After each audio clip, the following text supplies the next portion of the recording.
Assalamualaikum warahmatullahi wabarakatuh. Selamat siang dan selamat datang kami ucapkan kepada temanku semua yang sudah bergabung secara virtual pada sesi Moves Talk dengan tema How to Become a Digital Creator. Senang sekali saya Muhammad Faizur dari Bea Cukai Kementerian Keuangan. Pada siang hari ini selama 75 menit ke depan akan memoderatori sesi Moves Talk pada siang hari ini. Temanku semua, saya mau sapa dulu nih satu persatu. Gimana kabarnya siang hari ini? Boleh menjawabnya ada di kolom chat ya, teman-teman. Jadi kita ramaikan siang hari ini, yang tentunya teman-teman juga sudah tahu siapa saja pemateri dan narasumber yang akan bergabung bersama dengan kita pada hari ini. Semoga teman-teman semua dimanapun berada sehat selalu. Jangan lupa juga untuk tetap menjaga protokol kesehatan dimanapun teman-teman berada. Teman-teman semua, kita akan segera memulai sesi Moves Talk pada siang hari ini sesaat lagi. Namun sebelumnya saya mau ngasih beberapa fakta ke teman-teman nih.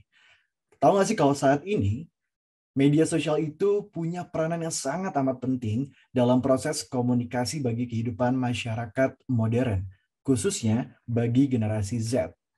Pepatah menjauhkan yang dekat dan mendekatkan yang jauh menjadi sebuah fenomena dari kehadiran sosial media. Posting foto, mengkreasikan video, kemudian membuat tulisan, captioning, dan framing yang menarik, atau menggabungkan semuanya menjadi satu kesatuan konten untuk diposting sampai dengan menantikan like, kemudian repost. Kita juga menantikan jumlah viewers kita di YouTube. Itu menjadi aktivitas yang sangat amat lazim di social media. Fenomena ini, teman-teman, ternyata memunculkan peluang bisnis baru dalam bidang industri kreatif. Dan digital creator menjadi salah satu dari sekian banyak profesi yang diciptakan oleh media sosial. Nah, sebelum kita berbincang lebih dalam terkait dengan digital creator, saya mau kasih data terlebih dahulu buat teman-teman.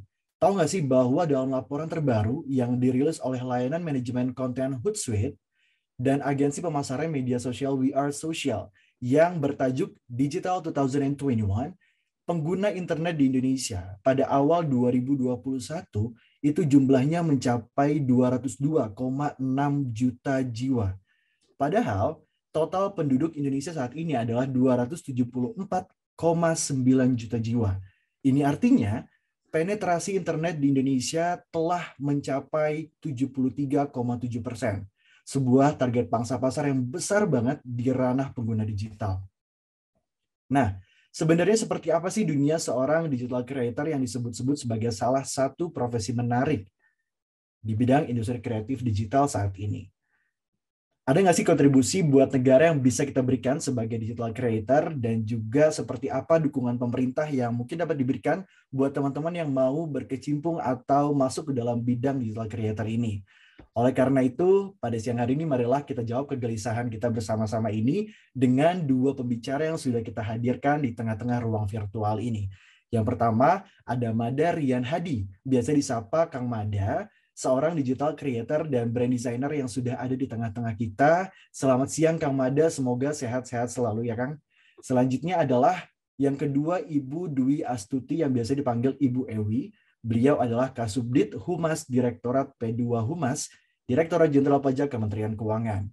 Selamat siang Ibu Ewi, semoga sehat selalu dimanapun berada. Jadi pada hari ini kita akan banyak dengerin insight dari Kang Mada terkait dengan digital creator dan Ibu Ewi terkait dengan dunia perpajakan nih teman-teman. Dan untuk membuka bincang-bincang siang hari ini, saya akan awali kepada Kang Mada terlebih dahulu. Saya mau sapa, selamat siang Kang Mada. Selamat siang. Wah, suaranya sudah jelas, tampilannya juga sudah oke. Gimana kabar Kang Mada siang hari ini? Sehat? Alhamdulillah sehat. Alhamdulillah sehat. Sudah siap dan sudah semangat nih Kang? Sudah memberikan insight kepada teman-teman semua? Sudah siap, sudah disiapkan materinya, tinggal di-share aja ke teman-teman nantinya. Oke, siap kalau kayak gitu. Teman-teman, Kang Madu udah bilang siap dan juga sangat bersemangat untuk sharing ke teman-teman semua. Sedikit bocoran bahwa siang hari ini kita akan banyak mendengar sebenarnya profesi digital creator itu apa, kemudian bagaimana cara kita membangun personal branding nih dari Kang Mada. Kita akan belajar banyak hari ini, serta banyak banget starter pack untuk memulai sebagai digital creator. Oke, kita beberapa panjang lebar. Kang Mada, kita punya 30 menit untuk Kang Mada memberikan paparan dan juga sharing kepada teman-teman semua. Semoga 30 menit ini dapat disimak dengan baik oleh teman-teman, dan kepada Kang Mada, kami silakan. Oke, sebelumnya terima kasih dari teman-teman Moves yang udah memberikan kesempatan buat saya hari ini berbagi untuk mengenai seputar digital creator. Dan Assalamualaikum warahmatullahi wabarakatuh. Semoga sehat selalu buat teman-teman dimanapun teman-teman berada. Oke, langsung saja kita hari ini akan berbicara mengenai bagaimana untuk menjadi seorang digital creator. Perkenalkan, nama saya Madalian Hadi dan saya seorang content creator dan brand designer di Visual Project.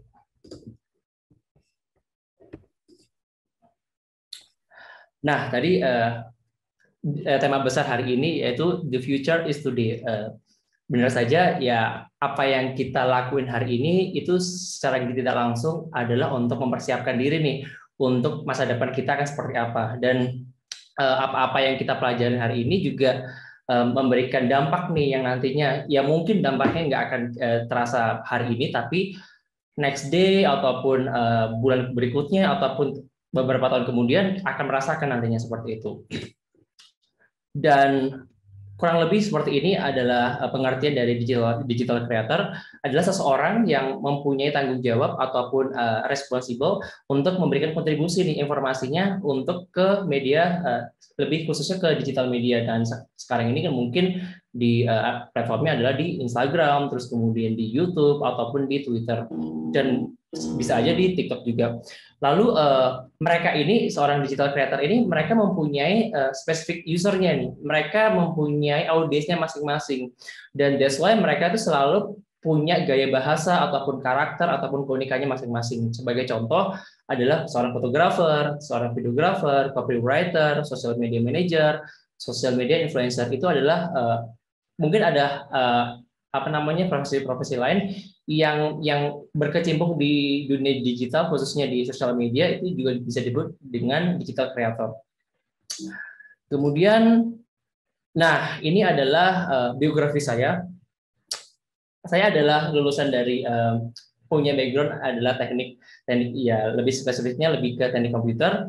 Dan apa yang saya kerjakan itu sangat jauh berbeda, yang dulunya di depan laptop ataupun di komputer mengerjakan jaringan komputer, sekarang lebih fokus kepada dunia digital, lebih fokus kepada fotografi, videografi, ataupun desain, ataupun hal-hal yang menyangkut kepada deliver informasi seperti itu. Dan itu pun berawal dari apa yang saya kerjakan di 2009 itu lebih ke hobi waktu itu, hobi yang saya tekuni semakin lama akhirnya menjadi sebuah pekerjaan utama dan juga menghasilkan seperti itu. Dan semuanya juga berawal dari awalnya iseng-iseng aja, akhirnya kita diseriusin akhirnya menjadi sesuatu yang bisa menjadi sebuah pendapatan utama seperti itu. Kemudian, nah sebelumnya saya pernah join di Instagram itu di tahun 2012 sebelumnya ya, tapi itu akun pertama sebelum akun di 2012 hilang, dan bikin lagi itu di tahun 2013, tepatnya adalah di tanggal 13. Awalnya untuk menggunakan media sosial Instagram bermula dari menekuni hobi fotografi dan kemudian hobi videografi. Dan sampai saat ini apa yang saya kerjakan saat itu juga menjadikan sebuah pekerjaan utama. Jadi sangat jauh melenceng dari background saya pribadi sampai saat ini. Sekarang saya menjadi seorang digital creator dan saya menggunakan platform Instagram, terus kemudian platform Twitter dan lain-lain, yaitu itu tadi untuk membagikan sebuah karya saya dan kemudian berbagi inspirasi, lalu edukasi dan hal-hal positif lainnya. Jadi sebelum jauh kita memanfaatkan si sosial media itu, kita juga harus tahu nih, kita itu karakternya seperti apa, keunikan kita itu seperti apa. Itu yang jadi potensi kita untuk membagikan karya-karya kita di sosial media nanti seperti itu.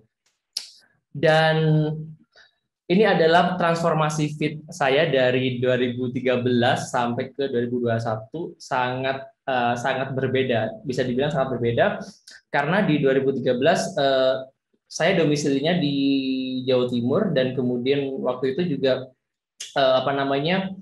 lebih suka capture-nya, lebih suka ke alam, dan waktu itu juga lingkungan pun juga banyaknya ke alam. Lingkungan ini enggak berdasarkan lingkungan secara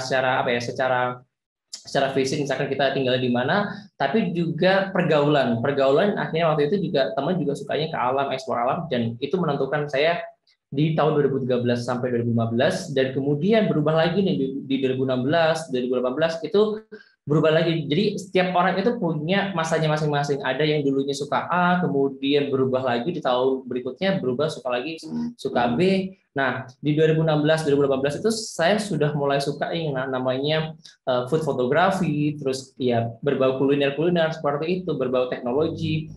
Itu yang memunculkan saya untuk oh yuk gimana saya lebih explore lagi dan explore lagi, dan sampai akhirnya di 2019 sampai di 2021 sekarang lebih fokus kepada ke daily activity. Apa yang saya dapatin sekarang ini ya mungkin apalagi kalau di masa pandemi ya kita membuat sebuah konten rata-rata di rumah gitu loh, dan itu pun eh, bisa kita setup dan segala macamnya itu di rumah aja seperti itu. Dan itulah Instagram itu membuat kita ataupun bisa membagikan karya kita secara daily seperti itu. Dan secara daily apa yang kita temui, apa yang kita alami seperti itu kita bisa bagikan di Instagram.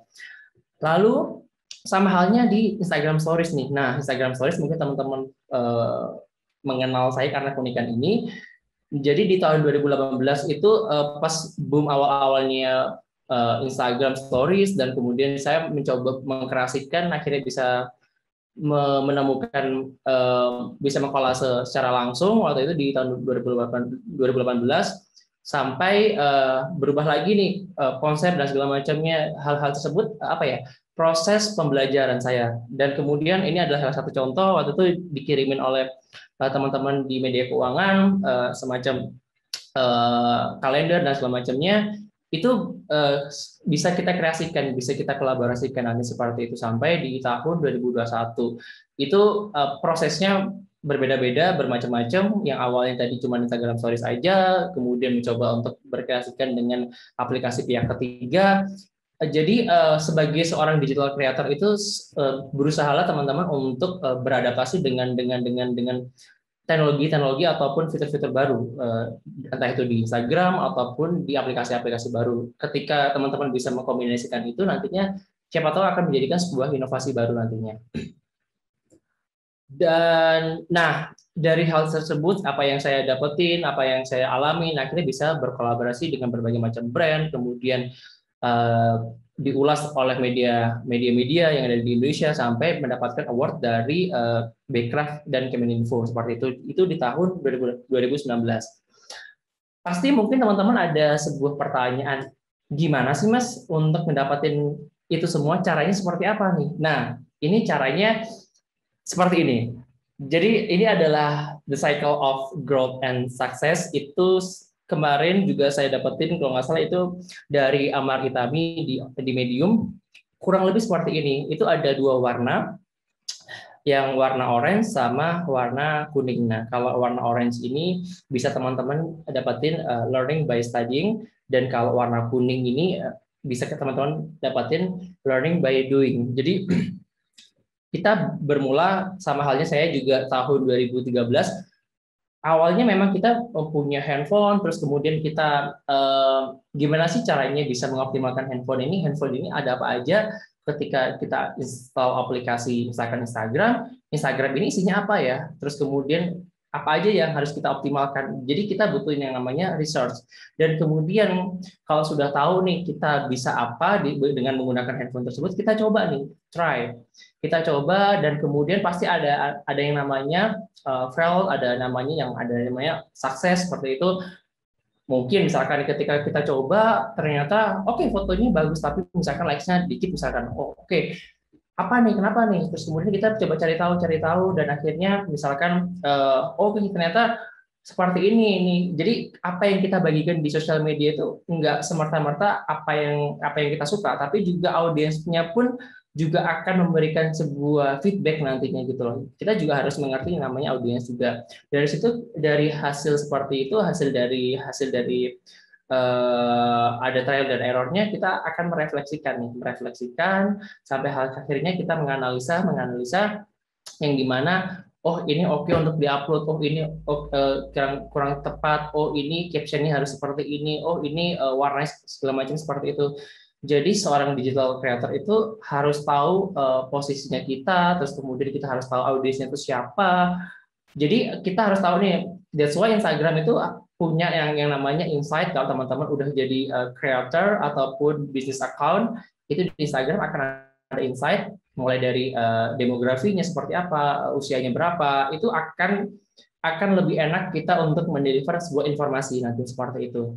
Coba lagi, dan akhirnya kita bisa berkembang dari tahun ke tahun. Dan siapa tahu teman-teman akan mendapatkan sebuah achievement yang bisa dibilang unexpected nanti seperti itu.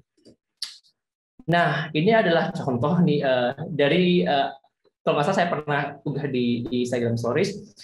Jadi awalnya memang fotonya seperti ini. Saya belajar dari belajar Instagram, belajar foto. Jadi waktu 9 tahun lalu.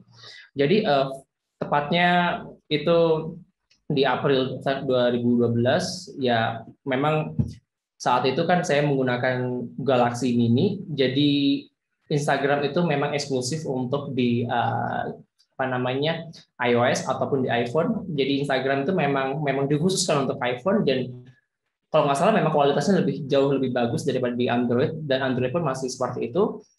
Tapi apa yang saya dapatin itu memang oke, saya harus fokus untuk gimana caranya untuk ngebuat foto yang lebih baik seperti itu. Awalnya cuma ini aja, fotonya self portrait, terus kemudian ada foto ada gedung, terus ada foto lebih makro seperti itu.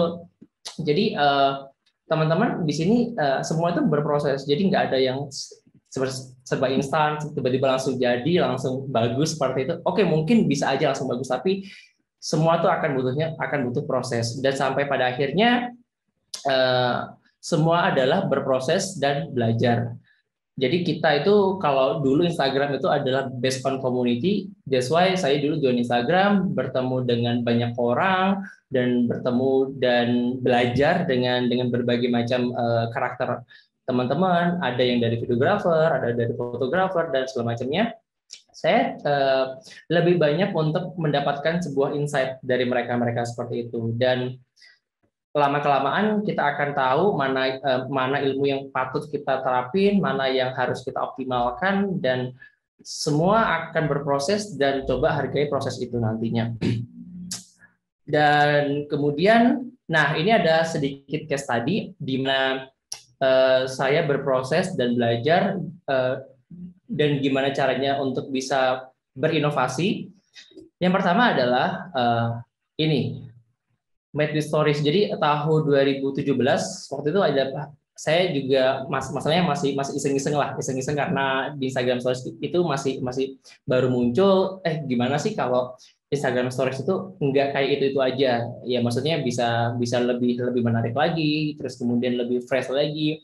Dan saya adalah sangat senang dengan dunia desain, dengan hal-hal yang berbau desain, fotografi atau videografi. Kenapa kok nggak dikombinasikan antara beberapa elemen-elemen itu. Dan value yang ingin disampaikan adalah membuat postingan jadi lebih menarik, terus kemudian sebagai media untuk promosi, media untuk berbagi informasi, kemudian ada juga menjadi konten portofolio. Contohnya adalah saya bagikan kemarin e-flyernya dari Movest, kemudian ada yang bilang, wah ini e-flyernya jadi eye-catching nih seperti itu. Jadi, nah itu Instagram itu akan memberikan penggunanya, digital creator-nya itu akan bisa memberikan informasi, terus kemudian gimana caranya audiens itu akan terlihat lebih menarik nih, apa nih harus dipantengin nih postingan selanjutnya itu apa, seperti itu. Informasi apa yang ingin saya dapetin untuk di audiensnya, seperti itu.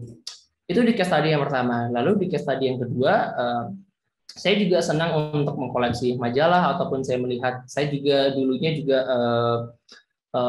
suka mendesain website, dan kenapa sih kok nggak saya coba terapin nih di Instagram Stories ataupun di Instagram Post. Nah, saya coba bikin yang namanya Creative Motif Post. Itu di tahun 2017. Ini adalah salah satu contoh Creative Motif Post yang saya bikin, itu berkolaborasi dengan brand lokal, dan yang awalnya Instagram Post-nya ini cuman mungkin informasinya cuman kita dapat melalui caption aja, tapi terbatas mungkin 3 atau 4 paragraf, tapi kita bisa bercerita lebih banyak lagi nih melalui postingan carousel ataupun postingan multiple post seperti ini, dan kita bisa bentuk sedemikian rupa selayaknya majalah seperti itu ya, dan terlihat seamless ataupun bersambung.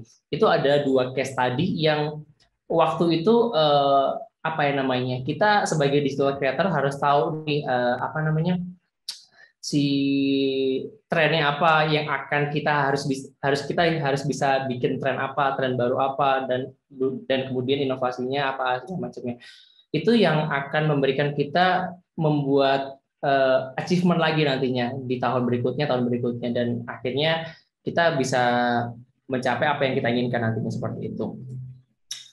Nah, ini ada sedikit tips bagaimana saya mendapatkan sebuah traffic menggunakan cross market big impact. Jadi saya mencoba untuk mengoptimalkan 2 platform ini, yaitu Instagram dan Twitter. Jadi konten-konten yang ada di Instagram itu bisa kita deliver lagi informasinya ke Twitter. Sama halnya juga Twitter bisa kita deliver lagi ke Instagram. Jadi 2 platform ini yang menurut saya patut saya optimalkan, dan bisa saya kasarannya kayak bisa saya sebagai unggulan lah, platform unggulan untuk mendeliver sebuah informasi. Ya, selain itu saya juga menggunakan TikTok, tapi TikTok lebih jumpingnya kepada Instagram aja sih konten-kontennya. Tapi kalau untuk gimana caranya untuk mengoptimalkan, saya seringnya fokusnya kepada Instagram dan Twitter. Ketika kita bisa cross marketing, trafficnya otomatis akan meningkat. Lalu kesimpulannya ini apa nih? Untuk menjadi seorang digital creator, yaitu tadi kesimpulan kita harus paham mengenai diri kita sendiri, keunikan kita, potensi kita, dan kemudian di era sekarang, apalagi di 2021 yang dimana kita sudah internet itu udah semasif itu, dan menjelang nanti 2045 kita sebagai generasi muda juga akan menjadi penerus bangsa seperti itu, dan diharapkan teman-teman mempunyai kontribusi lagi untuk negara. Salah satu contoh menariknya adalah ketika saya memulai untuk fokus kepada digital creator, meskipun saya punya bisnis utamanya di visual project, saya digital creator, ada hal yang patut saya edukasikan kepada teman-teman, bahwasanya ketika teman-teman sudah mulai berusaha menjadi digital creator secara profesional, teman-teman haruslah mempunyai NPWP nih. Nah, NPWP. Jadi waktu itu ada salah satu brand bisa dibilang besar, ketika udah deal, red card dan segala macamnya, akhirnya menanyakan nih, Mas Mada udah punya NPWP belum? Wah, berarti kalau misalkan belum harus seperti apa? Kalau udah bisa nantinya langsung bisa dipotong pajaknya seperti itu. Dan ya udah, saya sebagai seorang warga negara yang baik, ya udah saya bikin NPWP dan segala macamnya. Lalu nanti jangan lupa nih, ketika udah misalkan udah selesai proyeknya, kemudian ada nanti jangan lupa untuk minta bukti potong pajaknya kepada yang bersangkutan, yang brand yang bekerja sama dengan kita, yang nantinya kita akan bisa laporkan nantinya ke pajaknya seperti itu. Dan itu jadi digital creator saat ini itu sangat bisa dibilang menjanjikan ya. Meskipun kita punya pekerjaan utama, tapi nggak menutup kemungkinan kita punya pekerjaan sampingan, yaitu di sosial media seperti itu. Dan cukup banyak teman-teman yang berhasil sampai bisa mendapatkan sebuah pendapatan baru. Ya, sama halnya kayak saya, meskipun punya bisnis di visual project, bisnis utamanya itu pendapatan itu hanya untuk kebutuhan sehari-hari, tapi untuk saving lebih banyak didapetin di sosial media seperti itu, dan akhirnya bisa dapetin beli kendaraan dan segala macam, bisa bangun rumah dan segala macam. Itu adalah sebuah achievement tersendiri nantinya. Dan haruslah pintar-pintar anak-anak teman-teman muda, generasi sekarang haruslah pintar mendapatkan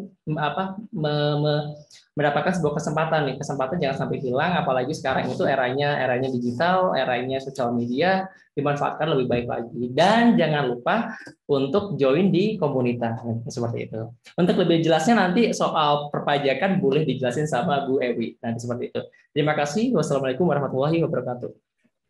Waalaikumsalam warahmatullahi wabarakatuh. Kang Mada luar biasa sekali.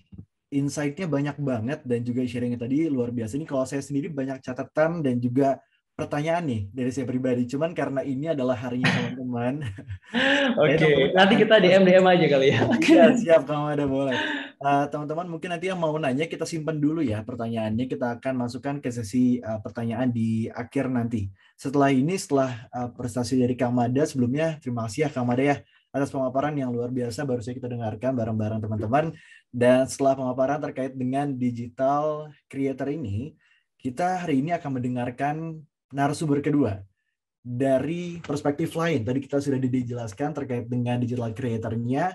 Kita langsung akan mendengarkan bagaimana sih sisi perpajakan atau kewajiban yang bisa kita berikan sebagai sumbangsi kita sebagai warga negara Indonesia kepada bangsa yang kita cintai ini. Nah, pada hari ini kita akan pindah langsung kepada Ibu Ewi. Saya mau sapa dulu. Selamat siang, Bu Ewi. Bu Ewi, mohon izin boleh kita di-unmute dulu suaranya supaya kita bisa dengar suara Bu Ewi ini. Sorry. Oh ya, selamat siang Iya. Mas Faizur, sorry. Selamat siang, Assalamualaikum Ibu. warahmatullahi wabarakatuh. Waalaikumsalam warahmatullahi wabarakatuh. Ibu gimana kabarnya? Sehat? Alhamdulillah, sehat-sehat. Masya Allah. Ini dari suaranya semangat banget, dari gesturnya juga luar biasa. Ini sudah Gimana jauh nggak lebih semangat sekali. sama milenial yang ganteng-ganteng, yang cantik-cantik. Pastinya saya jadi ikut berasa muda aja terus Saya gitu. masuk yang ganteng nggak sih, Bu? Oh banget. Oh, Alhamdulillah. Terima kasih, Bu Ewi. Baik, Bu Ewi, tadi Kang Mada sudah Ya, bercerita panjang lebar nih, Bu, terkait dengan profesi dunia pekerja kreatif, tepatnya digital creator. Hari ini, teman-teman, kita mau dengerin nih versi perpajakan, versi pemerintahnya. Apakah seorang yang bekerja di dunia kreatif seperti seorang digital creator, misalnya, harus bayar pajak dari penghasilan yang didapatkan? Kemudian, gimana sih cara ngitung dan laporinnya? Kayak ya. gitu. Dari hari ini kita akan langsung mendengarkan dari sumber yang langsung, yaitu dari Direktorat Jenderal Pajak yang hari ini akan disampaikan oleh Ibu Ewi. Kami silakan. Terima kasih Mas Faizur ya. Terima kasih atas kesempatannya. Saya senang sekali nih. Tadi saya kayak kata Mas Faizur, saya udah semangat banget bener dari pagi saya udah mandi kembang 7 rupa deh supaya nggak kecium juga pada harumnya ya. Tapi intinya adalah saya sangat bahagia dan bangga sekali ada di antara teman-teman sore ini gitu ya untuk kita berbagi deh masalah pajak. Ini ngomong pajak ini kadang-kadang apa ya bikin deg-degan kali teman-teman yang denger, aduh kita yang kerja, kita yang bikin konten kok langsung dipajakin aja sih gitu. Nah tentu ada pemikiran-pemikiran seperti itu. Yuk kita belajar lebih dalam, sedikit lebih detail mengenai pajak gitu supaya teman-teman tahu bahwa ini loh manfaat pajak itu untuk apa sih sebenarnya gitu ya, untuk yang pastinya sih untuk kemaslahatan kita semua. Nah, teman Keu namanya ya, teman-teman atau anak-anak ini deh. Kalau ini anak saya soalnya, teman-teman sekarang profesi itu udah benar-benar apa ya? eh, eh, Sulit dibayangkan deh. Zaman saya muda dulu nggak ada tuh kebayang kita ada internet dan lain sebagainya bisa seperti ini gitu ya. Profesi dulu tuh kebanggaan tuh jadi pegawai pemerintah, jadi pegawai negeri itu wah kebanggaan. Kalau sekarang anak saya jadi bisa ngapain gitu, nggak ada uangnya, nggak bisa jadi orang kaya, ups gitu. Karena memang kalau kita di dunia-dunia kreatif seperti inilah sekarang yang memang banyak apa namanya profesi yang berkembang gitu ya. Nah, mungkin di hari ini saya ingin sharing sedikit mengenai aspek perpajakan pembuat konten daring. Nah, silahkan sekarang ke halaman yang pertama, Mas Arnold ya. Nah, ini ya. Sekarang kalau kita bicara manfaat pajak, saya ingin menggambarkan buat teman-teman semua nih, apalagi kalau sekarang saya ingin cerita dulu sedikit. Kemarin waktu ada di Direktorat Jenderal Pajak membuat IT Summit ya, Bu Menteri di situ waktu itu bilang bahwa dengan disrupsi apa namanya teknologi sekarang ini gitu dan apalagi ditambah situasi pandemi ternyata sudah membawa masa depan menjadi sekarang gitu. Yang saya sampaikan adalah bahwa yang harusnya terjadi mungkin 5-10 tahun lagi tapi karena situasi pandemi bisa dilakukan sekarang. Kita tidak pernah bisa membayangkan dulu di sekolah. Kita dulu kalau homeschooling tuh kayaknya, ih ngapain sih homeschooling gitu ya? Apa enaknya gitu. Tapi ternyata dalam kondisi yang sekarang ini kita dipaksa dari rumah dan itu ditolong dengan kondisi atau dengan teknologi. Nah, yang ingin saya katakan adalah bahwa dari sini tuh akhirnya banyak mencetuskan ide-ide atau profesi-profesi baru. Tadi Kang Mada gitu ya sudah menjelaskan. Nah, sekarang ke pajaknya nih. Buat apa sih pajak yang kita bayar? Nah, sedikit gambaran teman-teman, itu 70% lebih APBN itu dari pajak. APBN itu anggaran pendapatan dan belanja negara. Artinya 70% roda pembangunan Indonesia itu asalnya dari pajak yang dibayar oleh siapa? Mungkin teman-teman sekarang ada yang sudah bekerja, ada yang punya penghasilan, itu dipotong pajak ya dari situ. Dari orang tua kita, dari tantenya, dari siapapun yang bekerja gitu, yang kemudian membayar pajak. Nah, sebagai ilustrasi, kalau misalnya 1 juta aja bayar uang pajak, kita 1 tahun deh 1 juta bayarnya, nggak usah jangan 1 bulan atau 2 tahun nggak apa-apa juga misalnya ya. 1 juta uang pajak itu kemana aja sih larinya? Nah, ini sebagai ilustrasi ini saya ambil dari yang tahun 2019 ya dengan presentasinya itu seperti ini. Ternyata itu digunakan untuk perlindungan sosial, katakanlah dari uang 1 juta itu digunakan untuk perlindungan sosial mana nih? Kira-kira berapa? Itu untuk perlindungan sosial itu sebesar 8,1% dari 1 juta. Itu kira-kira uangnya adalah 81.589 nih dari 1 juta itu untuk perlindungan sosial. Itu untuk pendidikan berapa? Untuk pendidikan itu ada 62.041 rupiah untuk pendidikan. Nah, untuk pelayanan umum berapa? Untuk pelayanan umum itu 210.206 rupiah. Jadi ilustrasinya seperti ini. Kalau sekarang katakanlah perlindungan sosial itu misalnya untuk bantuan langsung tunai gitu ya, untuk bikin misalnya kalau untuk pendidikan itu BOS, itu ada kontribusi dari pajak yang kita bayarkan pasti. Kalau misalnya dari 1 jutanya, misalnya kalau untuk vaksin sekarang berapa triliun? 52 triliun kalau nggak salah, nanti ada datanya ya. Nah, itu ada sepersekian rupiahnya itu yang dibayar dari uang kita yang 1 juta ini. Nah, ini teman-teman bisa membayangkan bahwa ternyata memberikan kontribusi yang sangat besar gitu ya peran kita, gotong royong kita dalam membayar pajak ini. Intinya adalah kalau tidak kita yang bayar pajak, siapa lagi? Kira-kira seperti itu. Karena ternyata dari uang yang 1 juta kita yang membayarkan ini banyak sekali manfaatnya untuk ketertiban keamanan, pelayanan umum, keagamaan, pariwisata, ekonomi, perlindungan lingkungan hidup, pertahanan. Jadi kalau kemarin ikut upacara bendera, lihat, wah, diterbangkan oleh para penerbang kita yang gagah-gagah dengan membentuk formasi, itu ada uang yang dibayarkan loh, yang untuk beli pesawat itu yang dibayarkan oleh kita. Gitu. Jadi kita bisa berbangga, bisa klaim. Kalau kita lewat dibayar, bisa saja kita mengklaim seperti itu, ya. Nah, ini yang ingin saya gambarkan bahwa betapa uang pajak itu sangat-sangat bermanfaat buat kita semua. Nah, oleh karena itu kita dari pemerintah siapapun sebetulnya itu sangat diharapkan partisipasinya, gotong royongnya untuk terus berkontribusi. Nah, sekarang teman-teman nih seperti misalnya tadi siapapun lah yang sudah Kang Mada tadi atau siapapun yang punya profesi sebagai content creator bingung nih selama ini. Kadang-kadang kalau nerima fee gitu kadang dipotong, kadang enggak. Terus kalau enggak dipotong saya bayar pajaknya gimana nih? Gimana nih? Kalau sudah dipotong terus yang uang potongan saya gimana? Saya yang belum dipotong gimana? Kira-kira gitu ya.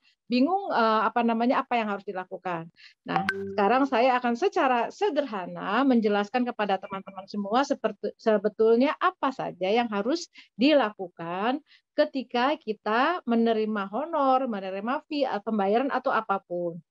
Nah, sekarang sebelum ke sana apa dulu hak dan kewajibannya? Ini dari tadi Bu Ewi bilangnya kewajiban bayar pajak mulu, sementara haknya nggak dipenuhin gitu. Ya, nah ini kalau terkait admin haknya banyak. Misalnya tadi kalau SPT-nya salah kita betulin bisa gitu. Kalau misalnya nanti suratnya ada kesalahan, saya kesalahan setor mau dipindah bukukan, bisa. Atau misalnya saya dipotong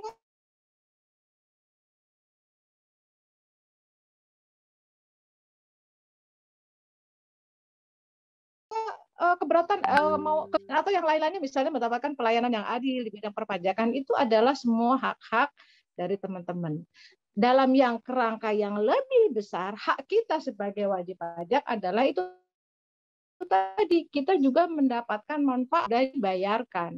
Artinya ketika uang pembayaran pajak itu dimanifestasikan ke dalam apapun yang hasil pembayaran gitu ya, itu kan nggak dipilih-pilih. Kang Mada boleh menikmati jembatan ini yang dibangun bayar pajaknya. Yang nggak bayar pajak nggak boleh lewat, nggak bisa, nggak begitu juga. Kita mau ke rumah sakit, bayar pajak apa enggak? Nggak bayar pajak nggak boleh berobat di rumah sakit ini, itu nggak juga. Atau misalnya kita mau beli bensin itu ada subsidinya juga loh, premium gitu ya. Makanya bisa jadi murah. Nggak boleh beli bensin karena nggak bayar pajak, itu ya nggak juga. Artinya apa? Semua manfaat pajak itu boleh dimanfaatkan oleh seluruh masyarakat Indonesia. Oleh karena itu kewajiban perpajakannya pun harus kita penuhi.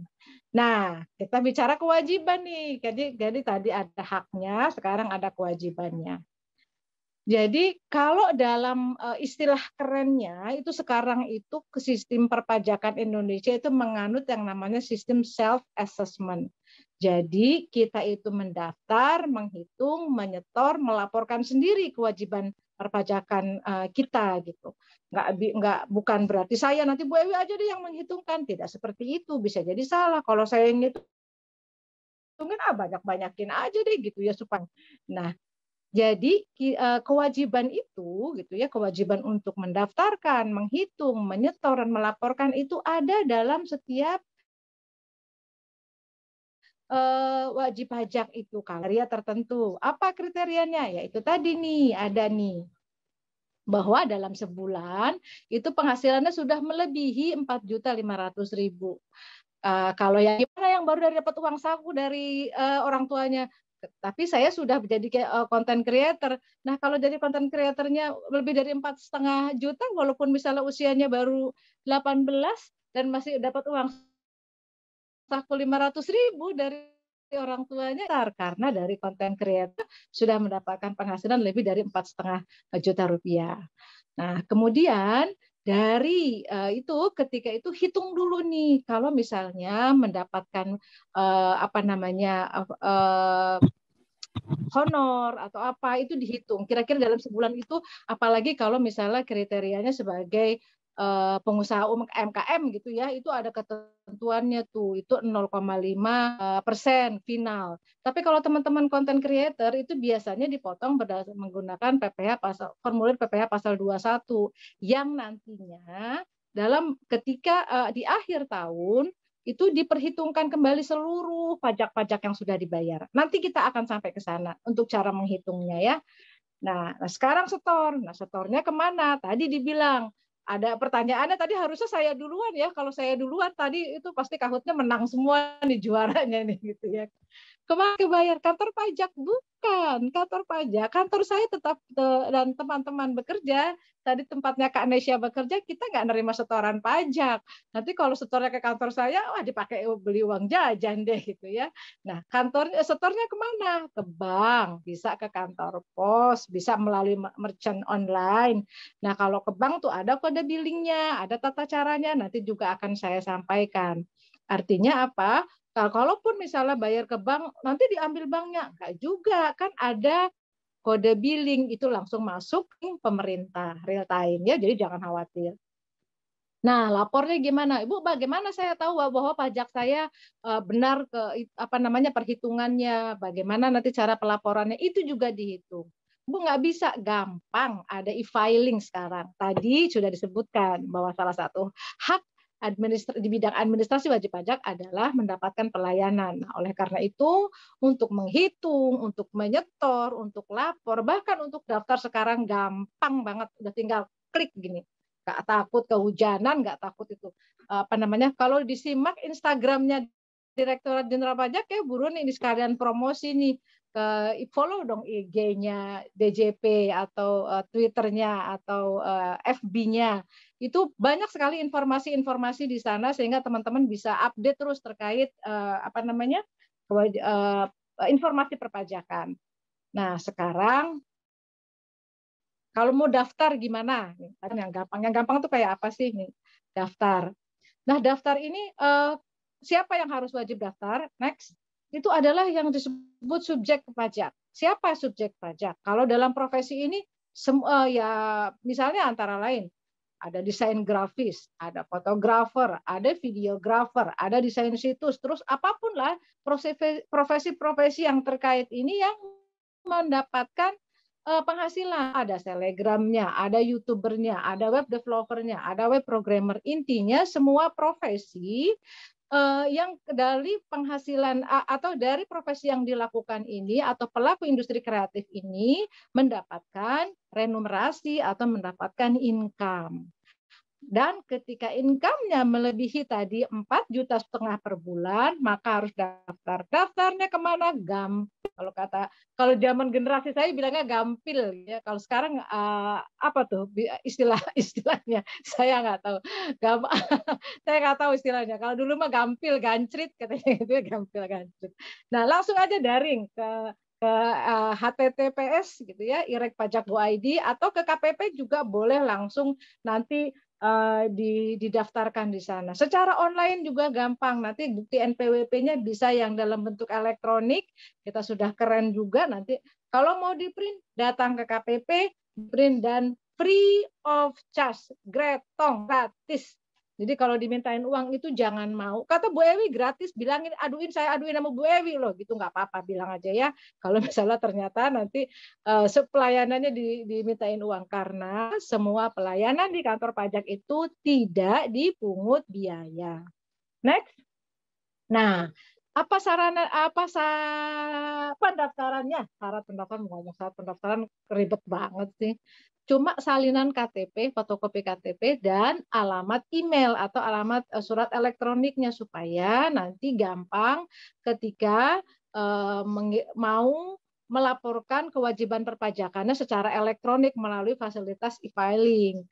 Teman-teman, nah disinilah kita perlu jangan ada dusta di antara kita. Pasti kalian nggak tahu lagu itu ya, itu soalnya lagunya generasi saya tuh. Karena apa? Jadi artinya ketika memberikan surat email itu harus yang benar-benar, jangan takut nanti diinin pakai alamat-alamat palsu. Nah, ini atau alamat email palsu ini akan menyulitkan teman-teman sendiri nantinya. Karena apa? Akan banyak informasi yang dikirim lewat email, kemudian juga nanti akan dikirimkan EVIN misalnya elektronik pendaftaran itu ya, EVIN itu singkatannya saya lupa, mohon maaf. Nanti kalau e-filing, e-billing itu pasti berkaitan dengan alamat email. Jadi berikan alamat email yang memang itu digunakan oleh teman-teman untuk berkomunikasi. Jadi jangan takut pakai nanti kita tagih. Ya kalau nggak ada hutang masa mau ditagih gitu ya.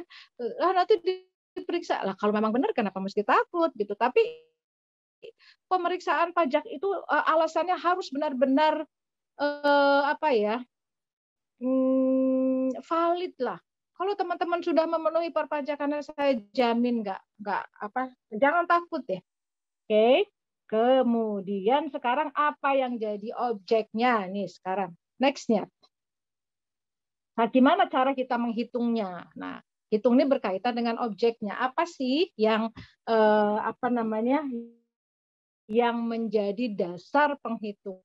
Nah, kalau di sini itu seluruh penghasilan pun yang menambah, penghasilan apapun yang didapat dari profesi kita, apapun namanya, maksudnya itu dikenakan pajak, karena itu menambah kemampuan ekonomis, mau namanya fee, mau hasil dari endorsement, mau upah, mau bonus, mau penghasilan dari Google AdSense gitu ya. Ini semua nanti digabung untuk menjadi dasar penghitungan pajaknya.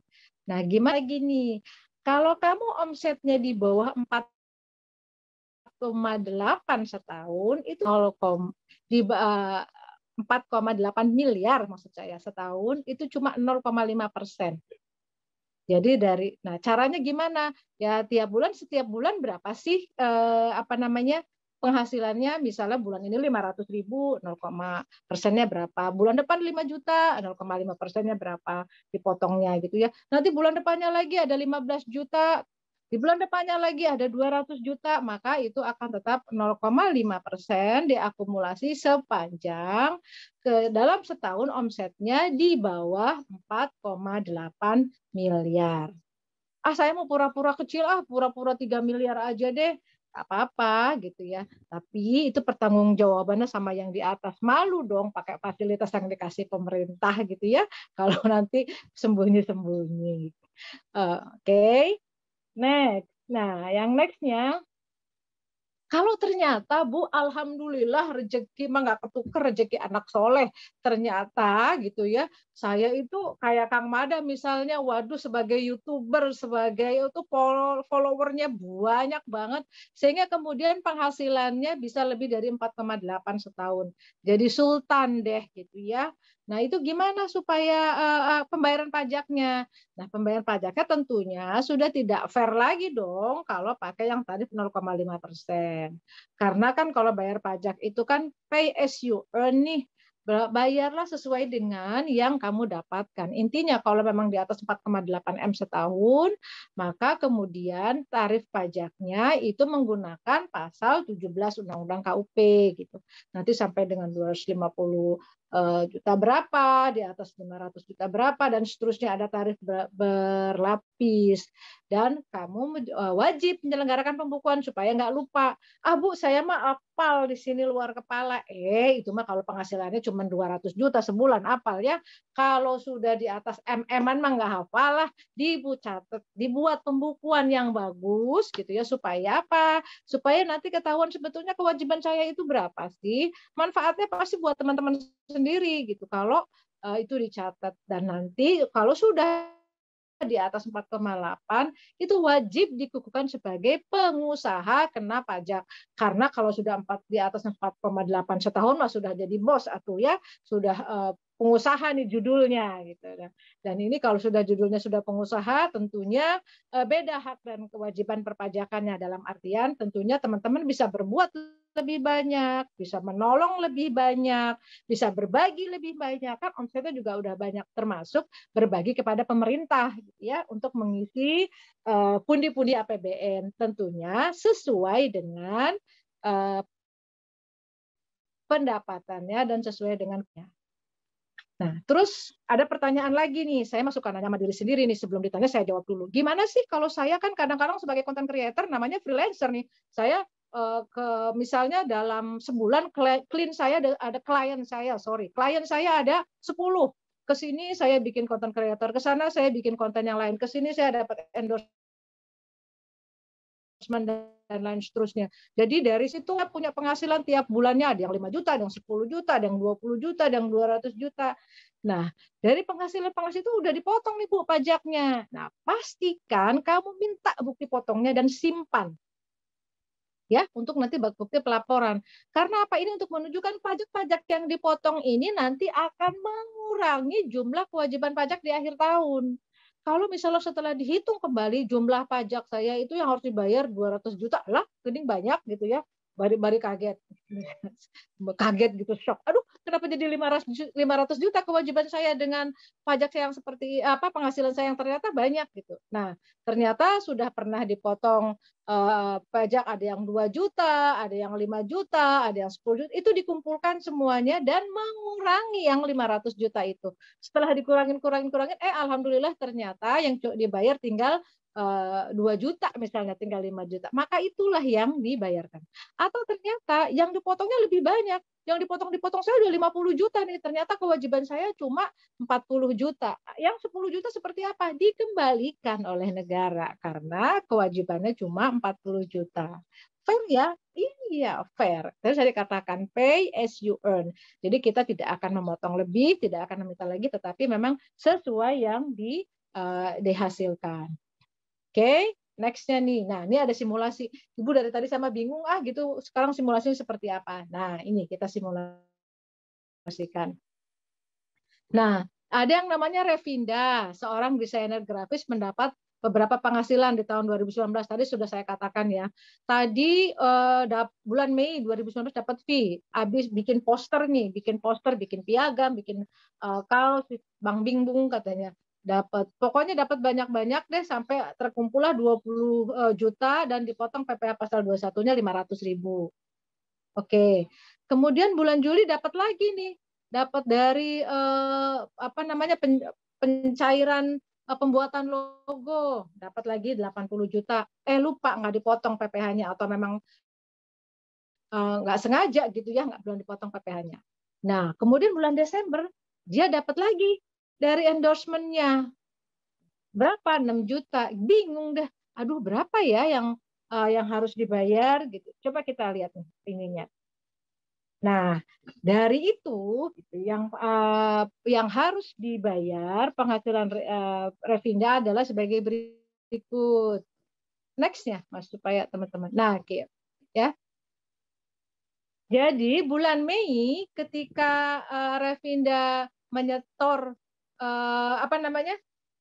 yang sudah dipotong tadi itu 0,5% ya, 20 juta itu 100.000.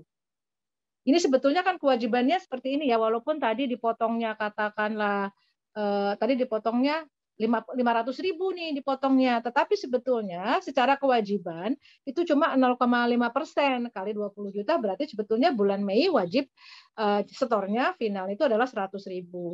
Bulan Juli, nah karena belum dipotong, setor lagi nih harusnya nih 0,5% kali 80 juta 400.000. Kecil ya gitu, kecil nih, tapi kan kalau rame-rame bayarnya banyak yang bayar seperti ini jadi banyak juga buat negara ya. Kemudian bulan Desember itu finalnya 0,5% kali 6 juta, jadi 30.000. Nah, yang sudah dipotong tadi kan 500.000 tuh.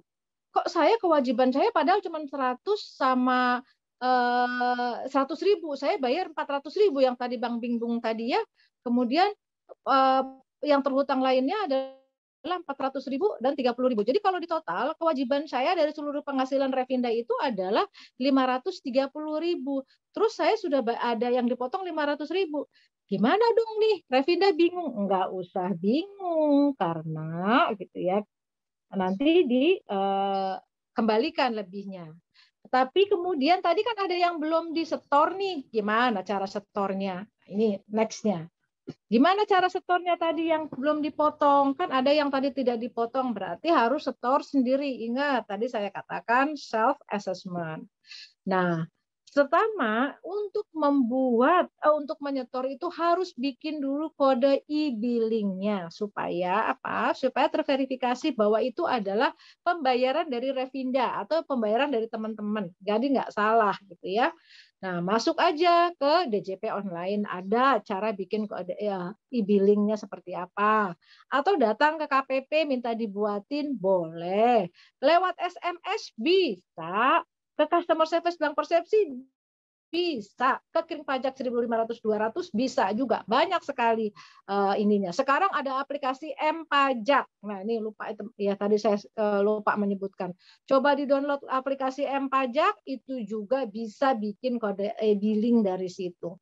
Gampang sekali. Jadi nggak perlu keluar rumah, tinggal bikin dari DJP online, create e-billing, nanti transfer, nanti ada cara buatnya gitu ya, diikutin aja step-stepnya, nanti dikasih account-nya, setorlah ke sana. Next-nya, nah tempat penyetorannya tadi di mana? Nah ini ya, saya bilang tadi ini duluan ya, jadi teman-teman tahu nggak ada kan kantor pajak di sini, nggak ada karena memang kantor pajak bukan tempat setoran uang. Kalau kertas banyak di kantor pajak, kalau uang mah nggak ada. Setornya ke bank atau ke kantor pos, transfer lewat ATM bisa, lewat merchant online yang ditunjuk bisa, pakai internet banking, pakai SMS banking bisa. Jadi tidak perlu atau jauh-jauh sekarang nggak perlu kepanasan, nggak perlu dari rumah saja. Ini buat generasi rebahan sambil rebahan katanya boleh juga. Sekarang mah gitu ya, gampang sekali, semua sudah difasilitasi. Nah, next-nya cuma ingat nih Kapan saya harus bayar? Ingat ini setiap pertengahan bulan, tanggal 15 bulan berikutnya itu jangan lupa setor. Karena kalau lewat tanggal 15 itu ada sanksi administrasinya gitu ya. Jadi jangan lupa tanggal 15 pasang alarm di handphonenya. Jangan tanggal 15 nanti udah terlambat, nanti kalau itu telat lupa. Pasangnya alarmnya tanggal 10 deh gitu ya. Jadi masih ada kesempatan. Jangan lupa untuk menyetorkan ini ya, karena kalau lewat nanti ada sanksi administrasinya. Nah, terus next-nya. Nah, kalau yang tahunan gimana? Ayo, siapa yang tahu? Tadi ditanyain nggak ya? Ditanyain ya. Kalau misalnya kita orang pribadi mau lapor SPT, tanggal berapa paling lambatnya? Paling lambatnya adalah 31 Maret. Gitu. Jadi lapor SPT-nya juga paling lambat tanggal 31 Maret, bayarnya juga yang tahunannya tanggal 31 Maret. Kalau dari simulasi tadi misalnya ternyata Revinda harus yang dipotongnya itu tadi sesuai ketentuan misalnya ya cuma 50.000 dan ternyata akhirnya kurang bayar di akhir tahunnya setelah dihitung kembali, maka pembayarannya jangan telat. Jangan di atas 31 Maret, nanti kena sanksi lagi, sanksi administrasi. Demen ya kasih sanksi, ya iyalah, kan terlambat. Kita juga kalau sekolah sama Bu Guru kalau terlambat dijemur ya di mana di lapangan. Tapi kangen nggak sih kalian nggak sekolah nih? Terus kangen disetrap sama Bu Guru nggak sih? Kangen kali ya disetrap sama Bu Guru. Kalau Bu Guru apalagi nerangin kitanya sambil makan gitu, sambil makan cincau, sambil ngerujak gitu ya. Bisa ya. Guru ngajar sih kita sambil ngerujak. Kangen ya ngeledek-ledekin Bu Guru. Mudah-mudahan nanti kita bisa segala tatap muka lagi ya. Nah, sekarang tata cara lapornya. Gimana sih lapornya? Lapor gitu ya. SPT masa tidak siap dilaporkan. Bukan seperti itu mau upacara. Batas pelaporannya, kalau misalnya nggak ada, Bu, saya gabut nih Bu, nggak ada kerjaan. Bulan ini nggak dapat pekerjaan yang nggak ada yang perlu dilaporkan, ya nggak perlu lapor SPT masa, wong nggak ada yang dilaporkan kok nihil, ya nggak perlu. Nah, tapi kalau misalnya ada yang kurang bayar dan telah kurang bayar dan telah disetorkan pajak terutangnya, maka juga nggak perlu lapor karena bukti bayarnya di SPT masanya itu sudah dianggap sebagai pelaporan SPT. Nah, tapi kalau untuk SPT tahunan tadi saya sampaikan tanggal 31 Maret bulan berikutnya. Gitu ya. Nah, jelas ya. Jadi kalau gabut, nggak ada kerjaan, misalnya tiap bulan ya nggak perlu lapor. Nah, kalau final, untuk masa final, ketika dapat penghasilan, terus udah disetor pajaknya tadi yang tanggal tanggal 15 tadi, sebelum tanggal 15 nggak perlu lapor lagi SPT masanya karena itu sudah dianggap lapor SPT masa. Gampangnya gampang, pajak mah nggak ada yang susah, sok lah. Next-nya nih lihat. Nah, sekarang saya cuman dari tadi itu udah tuh ya, udah daftar, udah menghitung, udah bayar, sudah lapor. Nah, saya hanya ingin mempertegas aja nih sekarang. Manfaat pajak yang dirasakan langsung itu apa sih kalau yang sekarang di masa pandemi? Coba. Siapa ngacung yang belum vaksin? Pasti rata-rata sudah vaksin. Vaksin itu dari mana? Itu dibeli dengan uang pajak kita. Itu tadi yang dari 1 juta itu ada kontribusi sedikit apapun di dalam pemberian uang dalam vaksin ini. Ya, kemudian uangnya dari pajak. Atau sekolah, bantuan operasional sekolah. Ini kalau yang sekolahnya di SD, SMP, SMA pemerintah, bantuan operasional sekolah dari mana? Dari uang SD, SMP, SMA negeri saya nih ngacung. Gitu. Banyak sekali bantuan yang disampaikan, termasuk gaji guru bapak dan ibu guru kita ya. Gitu. Sih ada pegawai negeri, uangnya dari mana? Dari pajak. Ya. Terus kemudian sekarang ada teman-teman yang memanfaatkan kartu prakerja juga. Dari mana uangnya? Dari pajak. Tuh. Kemudian yang kuota internet dikasih bantuan dari mana? Dari pajak juga. Uang 70% APBN kita dari pajak. Nah, itu totalnya nih. Sekarang kalau untuk program vaksinasi berapa? Totalnya tadi saya katakan 58,11 triliun. Kalau untuk bantuan operasional kesehatannya 3,3 triliun. Kebayang nggak kalau 60 triliun ini dibeliin apa ya? Dibeliin Coke atau dibeliin cendol atau kopi deh, kopi janji jiwa, cie, ke anak-anak sekarang kan gitu, atau kopi kenangan, kenangan masalah. Sebagai informasi juga tuh, target pajak yang harus kita kumpulkan tahun ini adalah 1.263,9 triliun. Bayangkan. Coba kalau dibeliin kerupuk atau dibeliin cendol atau dibeliin kopi tadi, itu banjir Jakarta ya kira-kira ya gitu. Betapa banyaknya uang harus dikumpulkan untuk apa? Ya salah satunya untuk membiayai vaksinasi dan tadi bantuan operasional kesehatan ini. Untuk apa namanya, nakes, untuk biaya penguburan, untuk biaya rumah sakit, kan gratis kalau kena COVID sekarang ya. Nah, bayangkan kalau kemudian teman-teman tidak bayar pajak tadi seperti apa. Makanya saya paling nggak suka deh gitu kalau ada yang ayo gerakan anti bayar pajak. Tolong teman-teman yang teman KU ini kasih tahu ya, jangan nggak bayar pajak terus gimana dong gitu ya. Tidak berjalan roda pemerintahan ini. Bukan buat suka ada penyelewengan, itu kan sekarang dipenjara sama KPK, sama ditangkap polisi, itu mah sudah pasti dah oknum ya. Jadi jangan khawatir bahwa apa yang nanti dibayarkan pajaknya itu pasti akan dimanfaatkan untuk sebesar-besar kesejahteraan masyarakat. Nih kalau next-nya nih saya katakan, pajak kuat, Indonesia maju. Dan saya juga ingin dalam akhir ini, saya sebetulnya dibuatin pantun loh, tapi kok saya lupa sama pantunnya, ya udahlah nggak usah pantun. Ini ada African proverb aja ya, saya cuma ini katakan, ingin menyampaikan bahwa if you want to go faster, we go alone. If you want to go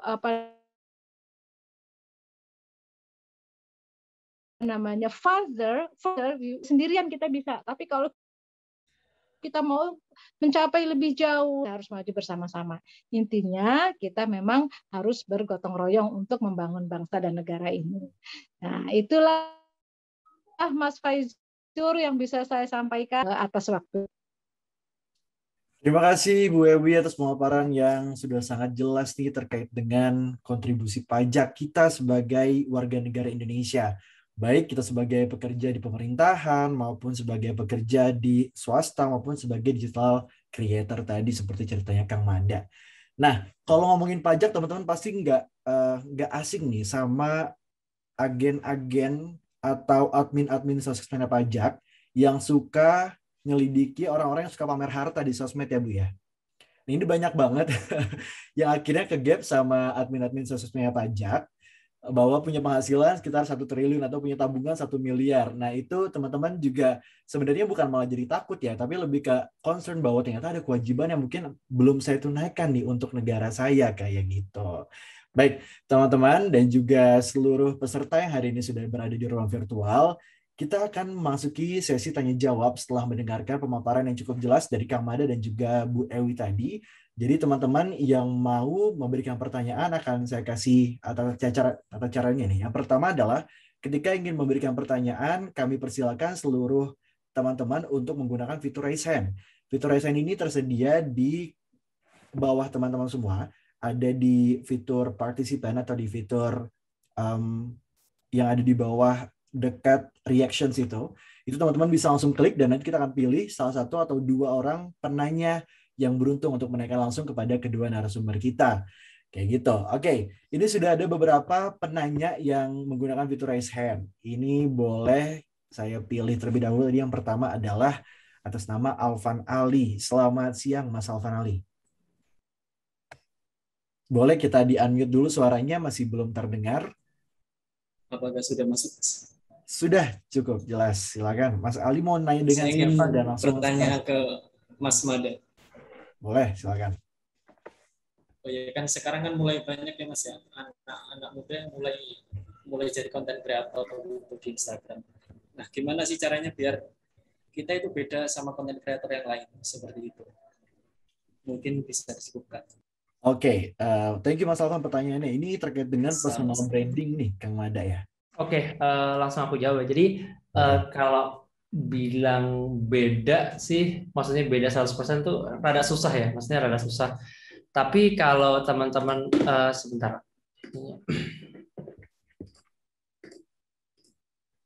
Ya, tapi kalau teman-teman bisa kayak memahami dengan cara teman-teman melihat potensi yang ada dan kemudian melihat dari sekelilingnya, pasti teman-teman juga ngefollow nih siapa akun A, B, C, dan D. Itu cobalah untuk teman-teman mengadaptasi apa sih yang mereka lakuin, terus kebiasaan-kebiasaan baik yang apa sih yang mereka lakuin, dan kemudian cobalah untuk nerapin ke dalam diri kita. Soalnya waktu itu juga saya pun juga demikian. Jadi nggak merta-merta langsung muncullah ide baru, tapi semuanya pasti ide itu akan berubah itu dalam artian di-refresh kembali seperti itu. Jadi untuk beda 100% beda itu cukup susah, tapi kalau sedikit beda itu akan jauh lebih baik. Jadi daripada berbeda banget seperti itu. Dan cobalah untuk teman-teman selalu berusaha berkomunikasi nih dengan audiens nih. Misalkan nih diajak ngobrol audiensnya, kalau misalkan audiensnya nggak cukup banyak, teman terus kemudian melihat nih misalkan gue tuh lebih suka dilihat orang itu seperti apa sih, seperti itu, dan cobalah untuk dari situ untuk di breakdown lagi dan kemudian dieksplorasi lagi sih seperti itu nantinya. Kurang lebih seperti itu sih, Alvan. Oke, terima kasih Kang Mada. Mas Alvan semoga sudah menjawab ya pertanyaannya sudah dijawab oleh Kang Mada tadi. Kita akan lanjut ke pertanyaan kedua. Mas Alvan nanti kita akan boleh bertanya lagi, mungkin private aja nanti via DM Instagram Kang Mada tadi kalau Kang Mada bilang. Selanjutnya ada Kak Dina Kartika. Boleh kita nyalakan dulu kameranya, kemudian di-unmute mic-nya dan perkenalan nama dan juga asal dari mana. Silakan Kak Dina Kartika. Halo Kak Faizur, sorry Halo. harus off kamera karena biasa di rumah sinyalnya kurang bagus. Ini pertanyaannya buat Mas Mada, boleh? Boleh, silakan. Oke.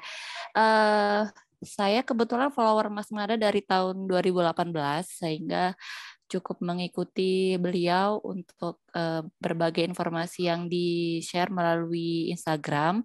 Ini mungkin sedikit teknis, Mas Mada, cuman ini pertanyaan yang cukup lama saya pengen ketahui jawabannya gitu. Jadi ada beberapa fitur di Instagram yang menurut saya pribadi itu nggak semua user itu punya gitu, Mas. Kayak misalnya post feed, cuman belakangnya ada dia bisa background video.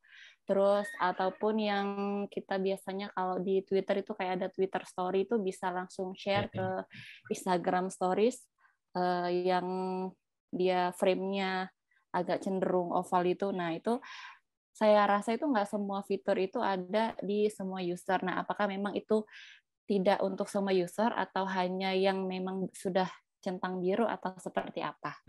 Terima kasih. Oke.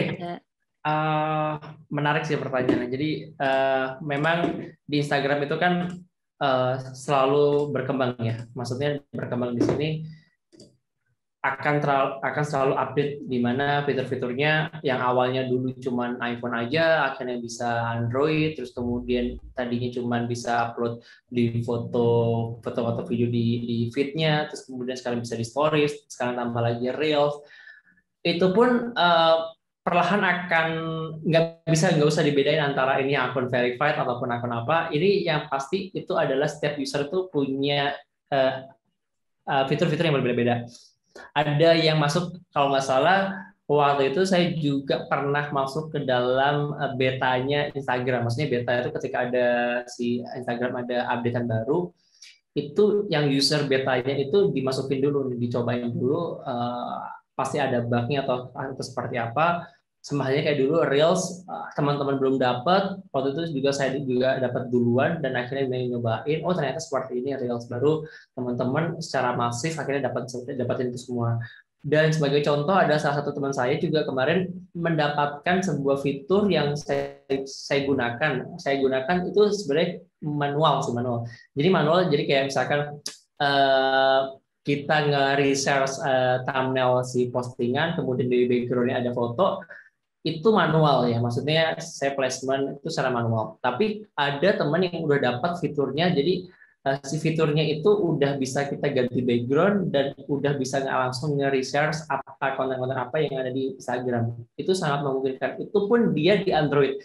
Dan saya coba konsultasi ke teman itu juga, kapan nih dibikin tutorialnya sekali gitu. Tapi ya percuma kita bikin tutorialnya, tapi Instagram pun nggak memungkinkan untuk penggunanya menggunakan fitur-fitur itu. Jadi masih dalam beta. Jadi teman-teman diharapkan bersabar, pasti nanti akan ada update lain sih seperti itu. Sudah terjawab ya, Kak Dina, pertanyaan oleh Kak Dina. Terima kasih atas waktunya. Sama-sama, Kak Dina. Selanjutnya kita masih ada waktu nih untuk sekitar 2 atau 3 penanya lagi. Setelah ini saya silakan kepada Mas Alif Attilah Rama. Silakan. Boleh dinyalakan mic-nya terlebih dahulu. Apakah suara jelas? Sudah sangat jelas, Mas. Silakan boleh sampaikan pertanyaan. Sebelumnya kenalan dulu namanya siapa, dari mana. Selamat siang semuanya, teman-teman. Nama saya Alif Attilah Ramadan dari Depok. Untuk pertanyaan kali ini, saya ingin bertanya kepada Kang Mada. Pertanyaannya itu adalah, kan yang kita tahu adalah Kang Mada sendiri merupakan salah satu content creator lah, bisa disebutnya, untuk di Instagram, di sosial media seperti Instagram, Twitter, dan platform lainnya. Yang ingin saya tanyakan adalah, bagaimana cara kita mengemas konten yang kita punya agar lebih menonjol, dan lebih menarik audiens gitu. Oke, udah. Wah, ini pertanyaannya simpel, tapi jawabannya kayak bisa panjang nih, Kang Made ya. Panjang ya. Tapi Silakan, gini sih, terima kasih Alif untuk pertanyaannya. Jadi ini sebuah ultimate untuk ngebuat konten ya, misalnya gitu. Jadi konten yang baik itu kan sebenarnya kan kita bisa bagi menjadi dua, antara konten informatif sama konten yang bersifatnya entertain. Dan sebenarnya teman-teman mungkin ada yang ngefollow kayak misalkan nih akun-akun Aurece atau Landitura atau apalah segala macamnya itu sebagai genre konten yang sifatnya menghibur, yang menimbulkan sebuah kayak wah ini harus kenapa sih ini segala macamnya, oh ini lucu banget segala macam itu. Tapi satu sisi juga ada ya konten informatifnya pun bisa general banget. Jadi teman-teman apa yang dilakukan teman-teman juga bisa menjadi sebuah konten yang menarik. Nah, tinggal tadi Alif, tinggal kita nih mau fokusnya kemana nih? Yang fokusnya mau ke A ataupun yang ke B tadi. Nah, dari situ cobalah untuk nge-breakdown lagi, misalkan nih spesifik usernya itu seperti apa. Contoh nih, ada salah satu temanku yang dia kontennya ya daily aja, kebanyakan foto selfie ataupun dia kebanyakan lagi di mana segala macamnya itu, tapi dia deliver message-nya, informasinya melalui menggunakan bahasa Jawa. Nah, itu juga bahasa Jawa pun juga berarti audiensnya adalah orang-orang yang secara tidak langsung mengerti bahasa Jawa dan dikemas secara lucu gitu. Nah, itu juga menjadi sebuah konten yang berbeda, sedikit berbeda dan menonjol nantinya. Meskipun ya kontennya maksudnya foto seperti itu dan videonya ya biasa aja, tapi message-nya yang pengen disampaikan adalah dia menggunakan bahasa Jawa dan dia kontennya lucu, sifatnya lucu. Dan kemudian kalau misalkan informatif, misalkan ya kita harus membuat konten yang dikemas secara menarik. Menariknya di sini itu kan dari segi visual, misalkan visualnya berkualitasnya bagus, videonya misalkan harus jernih, dan kemudian kualitas fotonya baik, dan kemudian misalkan hal itu belum kecapai, misalkan cukup lah, misalkan handphonenya misalkan cukup aja, formatnya 1080, tapi message yang ada di dalam visual tersebut harus bisa disampaikan dengan baik, misalkan melalui caption ataupun melalui misalkan video itu melalui narasinya. Itu yang harus disampaikan dengan baik nih kepada audiensnya nantinya, seperti itu. Jadi berusaha teman-teman itu tidak hanya sebuah visualnya yang secara menarik, tapi value-nya apa yang ingin disampaikan, seperti itu sih kurang lebihnya. Oke, terima kasih Kang Mada. Mas Alif sudah terjawab secara jelas ya tadi ya dari Kang Mada. Jelas banget. Makasih. Sama-sama Kang Alif. Kita boleh satu pertanyaan lagi. Saya akan persilakan kepada Kak Anis Khairunisa nih, sudah lebih dahulu tadi mengangkat tangannya. Silakan Kak Anis Khairunisa. Assalamualaikum warahmatullahi wabarakatuh. Waalaikumsalam. Izin bertanya kepada Bu Dwi. Saya pernah menanyakan ke teman saya yang sudah bekerja bahwa penghasilannya itu di bawah 4,5 juta. Nah, apakah kewajiban pajaknya itu termasuk ke dalam pajak pribadi atau pajak perusahaan? Terima kasih. Wassalamualaikum warahmatullahi wabarakatuh. Waalaikumsalam warahmatullahi wabarakatuh. Waalaikumsalam Wah, Bu warahmatullahi Ewi. wabarakatuh. Bu Iya, langsung mau dijawab, silakan. ya. Terima kasih. Kewajiban pribadi atau kewajiban perusahaan gitu yang di bawah 4,5 juta. Sebenarnya begini, ketika seseorang bekerja mendapatkan gaji dari perusahaan yang apa namanya, siapa yang membayar pajaknya itu tergantung dari kebijakan perusahaan. Jadi ada pajak yang ditanggung oleh pemberi kerja, gitu dalam artian ini biasanya kebijakan perusahaan, apakah dalam gajinya itu include dengan tax, dalam artian bahwa gajinya itu dibayar oleh pemberi kerja, atau si penerima penghasilan yang membayar sendiri. Nah, jadi kalau 4,5 juta itu adalah gaji yang kalaupun apa sih berapa besar yang diterima oleh si penerima atau penerima penghasilan atau oleh karyawan. Sebagai contoh, misalnya selain dia gaji, dia dapat gajinya cuma 4 juta, tapi dia dapat tunjangan penghasilan dapat tunjangan transport misalnya 1 juta, dapat tunjangan makan misalnya 500.000, dapat tunjangan kesehatan 1 juta. Akhirnya di total itu apa namanya yang diterima itu misalnya sampai dengan 6 juta atau 7 juta. Maka itu sudah melewati 4.500.000. Maka dia wajib mendaftarkan diri gitu ya. Nah, perkara siapa yang membayar? Misalnya perusahaan bilang 6 juta itu adalah sudah termasuk pajak di dalamnya, bayar sendiri. Nah, dalam hal ini berarti dari gajinya ini dipotong oleh pemberi kerja. Dipotong oleh pemberi kerja karena itu menjadi kewajiban pemberi kerja sebetulnya untuk memotong yang namanya disebut PPh pasal 21. Dari situ dipotongnya kalau dia gaji karyawan. Dipotong PPh pasal 21 ya. Jadi dia wajib membayarkan NPWP. Jadi kalaupun gajinya pas 4,5 juta gitu ya, jadi harus daftar, harus punya NPWP supaya apa? Supaya dipotong pajaknya. Kalau dia tidak punya NPWP itu berarti pajaknya itu lebih tinggi loh, lebih tinggi 20% dari yang punya NPWP. Nah, ini jadi lebih baik kalau sudah di atas 4.500.000 gajinya, 4.500.000 atau lebih, silahkan mendaftarkan diri untuk memperoleh NPWP. Nanti supaya apa namanya gajinya itu dipotong PPh pasal 21-nya dan nanti di akhir tahun bisa dihitung kembali yang sudah dipotong itu nanti seperti yang saya jelaskan bisa dikreditkan atau bisa dikurangkan dari kewajiban total di akhir tahun. Mungkin itu jawaban saya. Terima kasih Bu Ewi. Mbak Anis sudah terjawab ya pertanyaan dari Mbak Anis tadi kepada Ibu Ewi. Last but not least, ini masih ada satu penanya lagi dan kebetulan masih ada sisa waktu 2 menit. Kita akan persilakan Mas Denis Jeffrey MRP untuk menyalakan kamera dan juga menaktifkan mikrofonnya terlebih dahulu. Silakan. Ya, aduh. Terima kasih buat kesempatannya. Saya mau bertanya. Kalau ada aduhnya kenapa ini, Mas? Tiba-tiba nama saya dipanggil. Oke, siap, boleh. Kenalkan dulu kami siapa, asal dari mana, dan ajukan pertanyaannya kepada siapa. Silakan. Oke, selamat sore. Nama saya Denis. Saya berasal dari Kota Medan. Saya pengen bertanya kepada Mas Mada. Oke. Saya ingin bertanya kepada Mas Mada, apa sih yang bisa, gimana ya, tips lah untuk bisa menjaga konsisten diri untuk bisa berkarya gitu. Karena anak muda paling sering namanya tidak konsisten gitu kan. Jadi saya secara pribadi pun kadang mau tidak konsisten dengan apa yang saya mau gitu. Oke, nah Mas Mada salah satu konten kreator yang sangat memotivasi saya. Cuman nggak ada konsisten diri nih. Ya, jadi apakah ada tips dari Mas Mada gitu? Oke. Thank you. Pertanyaan yang bagus banget dan cukup sulit untuk dikerjakan.